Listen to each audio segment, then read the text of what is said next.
This area has a land space of 51 kilometers squared with a number of culturally significant sites and a variety of fauna and flora.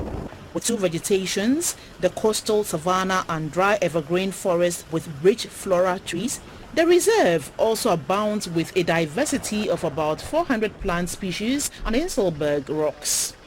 A visitor is warmly welcomed by these friendly baboons who can be likened to ashes at the entrance. Before getting to the hills, the tour guide first led us through the reserve grounds to catch a glimpse of some wildlife. There are currently 7 zebras that were brought in from South Africa and 2 ostriches from Ghana in an on-site farm. Stephen says the animals have been at the reserve for the past 10 years. The reserve has 3 primate species of baboons: the olive baboons, spot-nosed monkeys, and the green monkeys. The tour guide explains that these baboons move in groups and strike a fight when another group trespasses. He says some of these baboons are friendly and sometimes hostile towards visitors. The museum at the reserve offers various interpretations of these species. The Museum of National and Cultural History at Shai was built in collaboration with the Archaeological Department of the University of Ghana. It keeps archaeological exhibits and skins of wildlife in the reserve which are rarely seen by visitors. Ms. Portia Go explains. On my right, you get to see the skull of an olive baboon, and then the skull of a hippopotamus, and you get to see the thigh bone of an elephant. When you come to my left, you get to see the skull of a crocodile, you get to see the skull of a zebra, and then you get to see the skull of a buffalo. Besides its greenery, bat-filled caves, wildlife, mountains, and special land formation, the Shai Hills Resource Reserve Center has a rich heritage with historical footprints of the Shai people.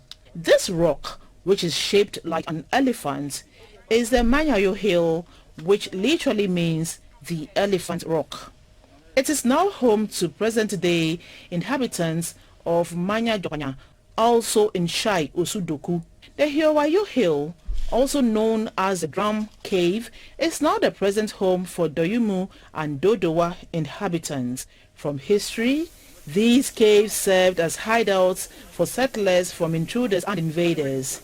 The Sayu and Aduku caves are now present-day homes for the Agomeda people who used the caves as a hiding place. Climbing a few of the hills is a bit risky and tiring, but our tour guide introduced us to the most popular or perhaps easiest of the hills, the Mogo Hill, and for which reason our team chose it. Stephen, our tour guide, says the names of all the hills originate from indigenous Krobo people. Another unique feature here is its arrangement of rocks. Amazingly, these smaller rocks are carrying rather large rocks with a small opening. The Mogo Hill was used by the then Shai people to spy and alert on attacks. The Forestry Commission is embarking on some activities to develop the site. Amazing landscapes, green vegetation, and relatively cool atmosphere. That's what the Shai Hills Resource Reserve Center has on offer. In its natural habitat, it is the ideal weekend getaway or long-term vacation spots outside Accra City.